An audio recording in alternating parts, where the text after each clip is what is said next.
공부할 내용은 의도용어 3조입니다.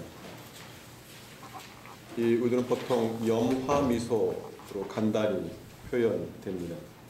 석가모니 부처님께서 꽃을 드시니 가섭존자가 얼굴에 미소를 지었다는 것입니다. 이 염화미소는 마음과 마음이 서로 통하다라는 의미로 이심전심이라고 말하기도 합니다.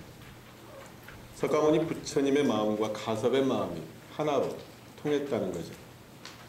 하나로 통했다라고 하는 것은 석가모니 부처님의 마음과 가섭의 마음이 둘이 아니라는 것이고, 둘이 아니고 하나이기 때문에 법을 전할 수 있었다는 그런 의미입니다. 교도님들, 오늘 좀 상상의 나래를 펴서 이곳이 영산회상이라고 생각을 해보시면 좋겠습니다. 석가모니 부처님께서 법자에 앉아 계시고 이 자리에 1250명의 대중이 석가모니 부처님의 설법을 듣기 위해서 그 시선을 부처님께 향하고 있습니다. 그런데 설법을 해주실 것만 같았던 부처님께서 설법은 하지 않으시고 대신 꽃 한 송이를 이렇게 들어 올리시죠. 대중이 그 뜻을 몰라서 어리둥절하고 있습니다. 이때 오직 가섭존자만이 얼굴에 미소를 띠고 빙그레 웃고 있는 거죠. 풍경적으로 보면 이 의도가 굉장히 아름다운 의도입니다. 그러시죠? 오늘 저희 법당에도 꽃이 아름답게 장식이 되어 있는데 이 자리가 최고의 법잔치를 벌이고 있는 거죠. 부처님을 모시고. 그런데 이 자리는 극도의 긴장감이 흐르고 있습니다. 왜냐하면 부처님께서 어려운 시험 문제를 내셨기 때문이죠. 그 어려운 시험 문제는 뭐죠? 말이나 글로 문제를 낸 게 아니라 꽃 한 송이를 드신 겁니다. 근데 이 시험을 치러야 하는 사람은 1250명의 대중입니다. 이 시험이 중요한 것은 이 시험에 합격한 사람은 정법 안장이라는 합격 선물이 주어지는 거죠. 정법 안장이라는 말은 부처님이 깨달으신 진리의 내용, 진리의 정수, 이것을 정법 안장이라고 말하죠. 이 시험에는 내노라는 부처님의 제자들이 다 참여를 했습니다. 지혜가 뛰어난 사리불, 공돌이에 관한한 일인자인 수보리, 설법에 능한 부르나, 신통력이 뛰어난 목련, 부처님의 설법을 가장 누구보다도 많이 가까이서 들은 아난도 그 자리에 있었습니다. 그런데 이 시험에 합격한 사람은 오직 가섭존자뿐이었습니다. 이 의도에서 가장 핵심은 뭘까요? 꽃이죠, 꽃. 부처님께서 왜 시험 문제로 꽃을 드셨느냐?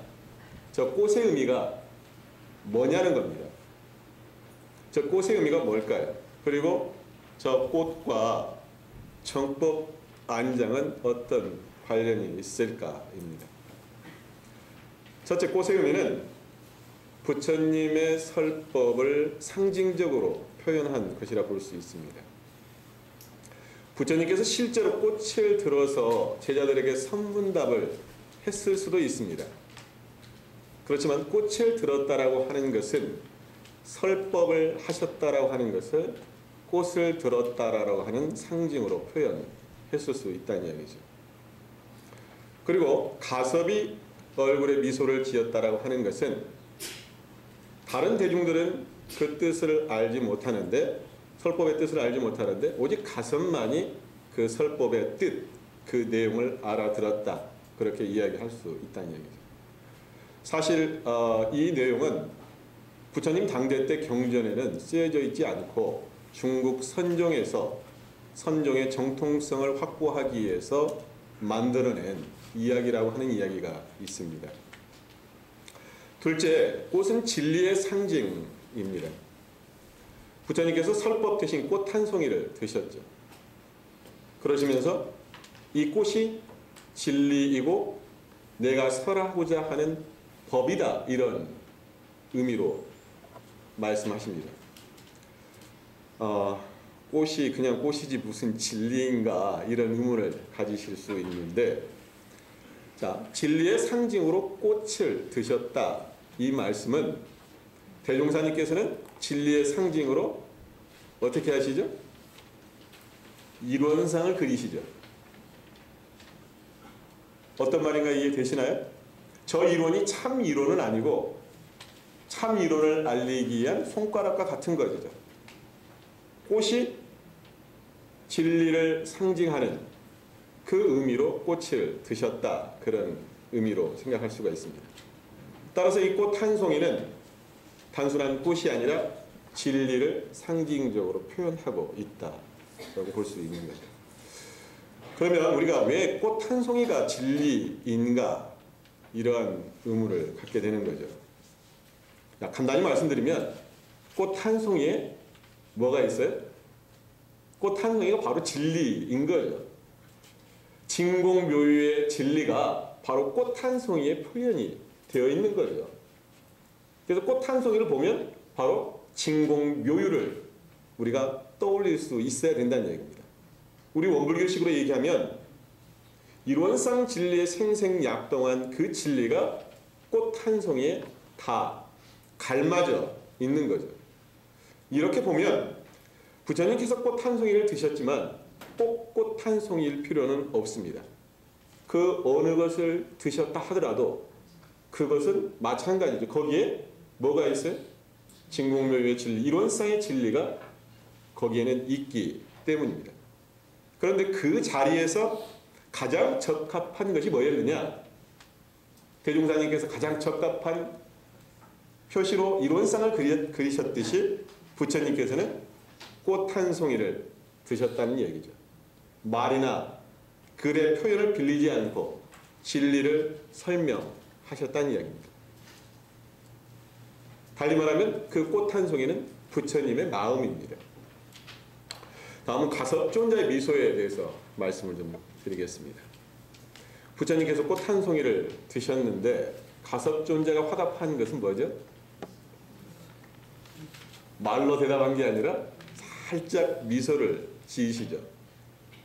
부처님께서 꽃을 드셨으니까 가섭존자는 뭘 한 거예요? 꽃에는 꽃입니다. 꽃. 그런데 무슨 꽃이죠? 웃음꽃. 꽃은 꽃인데 웃음꽃으로 화답을 한 것이 묘미인 거죠. 똑같이 꽃을 들었으면 이것은 선문답이 아니죠. 살짝 수줍은 미소를 보냅니다. 근데 그 수줍은 미소이기 때문에 더 아름다운 거죠, 꽃이. 만약에 그 자리에서 가섭이 박장대소를 했다, 크게 웃었다라고 한다면 이것은 어울리지 않는 거죠, 그 자리에서. 오히려 경박한 겁니다. 그런데 가섭은 수제자답게 얼굴에 살짝 미소를 띄어서 스승의 마음을 잊고 화답합니다. 이것이 염화미소입니다. 염화미소. 생각해보면 인류 역사상 가장 위대하면서 아름다운 미소가 뭐냐 했을 때 염화미소라는 이야기죠. 꽃을 드니 미소로, 웃음으로 화답한 겁니다. 이것을 우리는 이심전심이라고 말을 합니다. 마음과 마음이 서로 전하여진 것이고 법과 법이 서로 전하여진 것이죠. 그래서 부처님께서 들어 올리신 그 꽃은 어떤 꽃이냐? 바로 마음의 꽃입니다. 마음의 꽃이에요. 그리고 가섭의 미소는 바로 마음의 꽃입니다. 마음의 꽃이에요. 자, 이 의도를 우리의 마음 공부와 관련시켜 보면 어떨까? 자, 한번 제가 풀어볼게요. 세조는 누구죠? 세상에서 가장 존귀한 사람이 누굽니까? 나죠, 우리죠. 나이면서 나의 청정자성이야말로 가장 존귀한 거죠. 그러시죠? 자, 영산회상이 어디입니까? 3000년 전에 부처님 그 회상인가요? 지금 이 자리. 이 자리가 영산회상이죠. 자, 대중에게 꽃을 들어 올리셨다고 했는데 그때 대중은 그러면 마음 공부와 관련하면 대중은 뭐가 되겠습니까? 영산회상에서 대하는 모든 경계 대상이죠. 그런데 대중은 뭡니까? 무견한 거죠. 경계는 대상은 그대로 그 자리에 있는 겁니다. 그때 들어 올린 꽃은 뭐냐라고 했을 때 그 꽃은 내 한 마음이 바란 거죠. 이해가 빨리 돌아오셔야 되는데 내 한 마음이 딱 생했어요. 이것이 내 마음의 꽃이 올라온 거죠. 그리고 자, 오직 가섭존자만이라고 했는데 가섭은 부처님과 같아요? 달라요? 부처님과 가섭이 같기 때문에 이때 가섭은 청정자성입니다. 나의 본래 마음이에요. 그리고 얼굴에 미소를 띄었다라고 하는 것은 가섭이 얼굴에 미소를 띄었다라고 하는 것은 경계를 당해서 경계에 물들지 않고 나의 본래 마음이 바랬기 때문에 분리자성한 마음, 이것이 얼굴에 미소, 웃음꽃으로 나타났다 이렇게 볼 수가 있습니다. 결국 이 의도는 우리가 경계를 당해서 자성을 떠나지 않고 그 마음을 쓴 것, 그래서 꽃이 핀 것, 이것을 우리의 마음 공부로 대입시켜서 설명할 수가 있다는 얘기죠. 자, 스승이 법을 전한다고 할 때 아무나 그 법을 가져갈 수는 없습니다. 그 법을 받을 만한 자격을 갖춰야 되죠.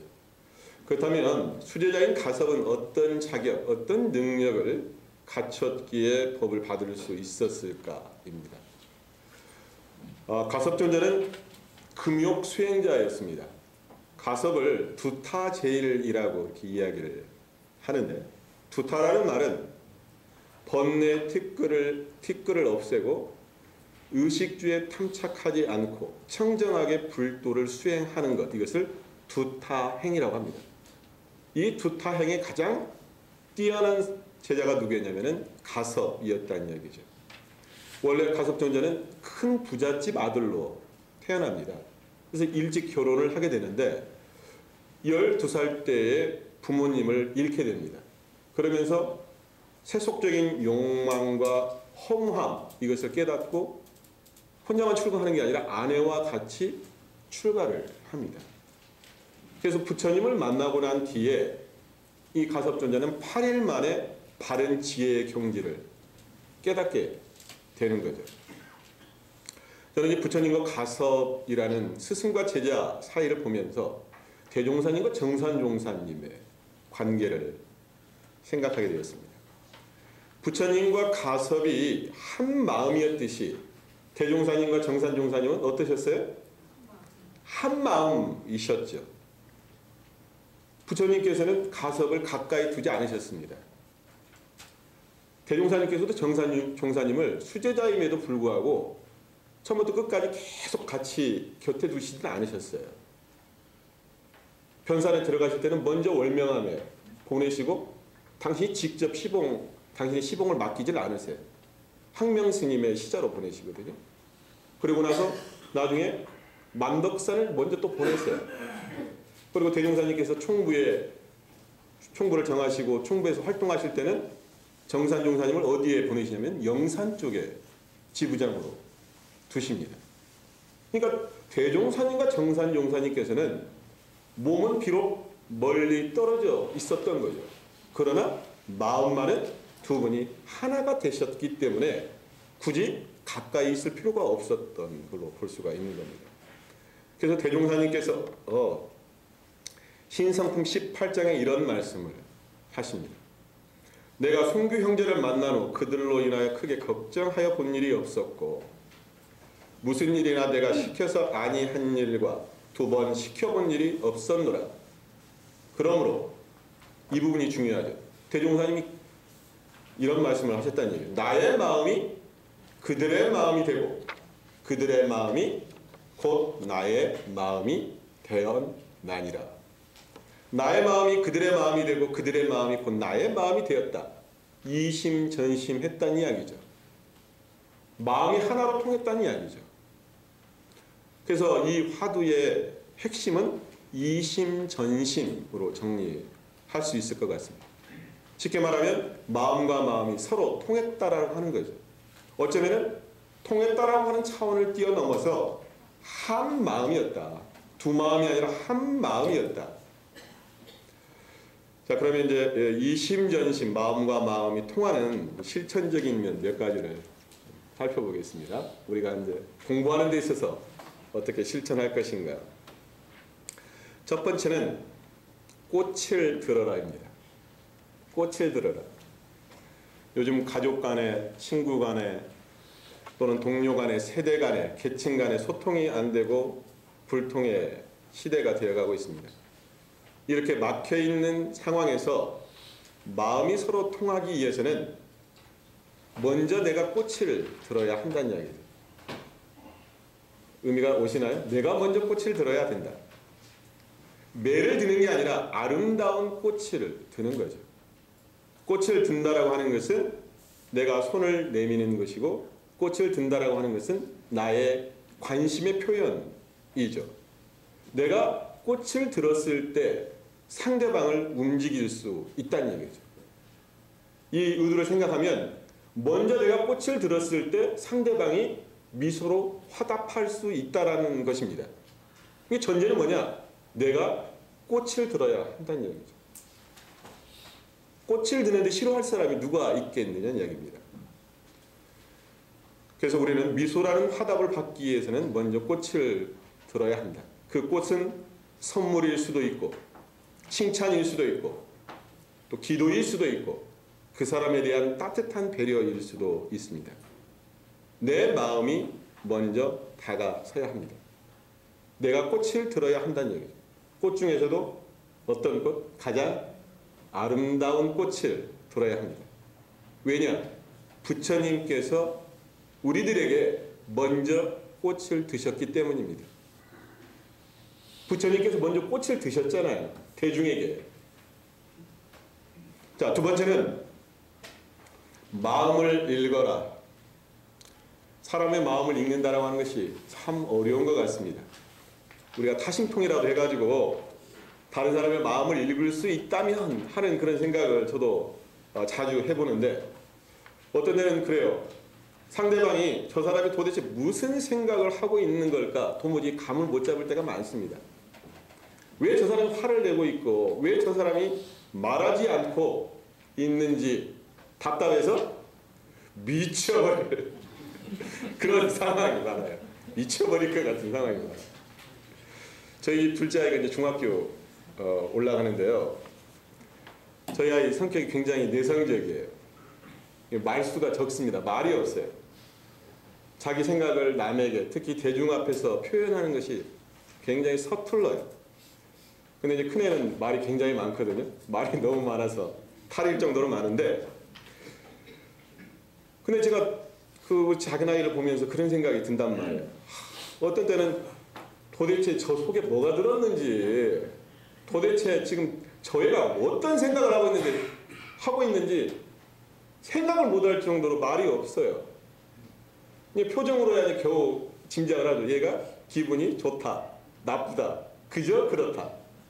근데 속마음을 얘기를 하질 않으니까 알 수가 없다 그 말이에요. 그러면 우리가 내가 그 속으로 들어가 보지 않는 이상 그 마음을 읽을 수 있는 것은 뭘까라는 이야기죠. 마음을 읽을 수 있는 것은 뭘까? 우리가 진짜 말하지 않고도 알고 눈빛만 봐도 알면 얼마나 좋을까? 그러죠. 이것이 어떤 면에서 타심통인 거죠. 타심통이 다른 게 아니라. 근데 이런 얘기가 있어요. 그 사람을 이해하려면 그 사람의 행동, 겉모습을 보지 말고 그 사람의 마음을 봐야 된다. 행동으로 드러나는 것, 이것이 아닌 그 사람의 속마음, 마음을 읽을 줄 알아야 그 사람을 참으로 본다는 이야기죠. 그런데 그 사람의 마음을 읽으려면 내가 그 사람이 되어야 합니다.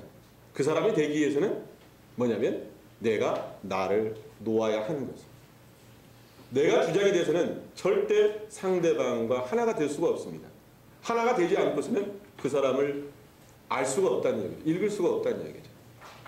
그런데 우리들은 말로 가르치려고 합니다. 말로 가르쳐서는 안 된다는 얘기죠. 내가 먼저 마음의 문을 열고 다가서야 합니다. 그리고 믿음을 얻고 그래서 하나가 되어야 그 사람과 내가 하나가 될 수가 있다는 얘기죠. 결국 사람의 마음을 읽으려면 그 사람의 마음을 얻어야 한다는 얘기죠. 가섭이 부처님의 마음을 읽었듯이. 자, 세 번째는 우리가 무엇을 전해줄까 이거에 대해서 생각을 해봤으면 좋겠는데요. 부처님께서 가섭에게 뭘 전했죠? 정법 안장을 전하셨습니다.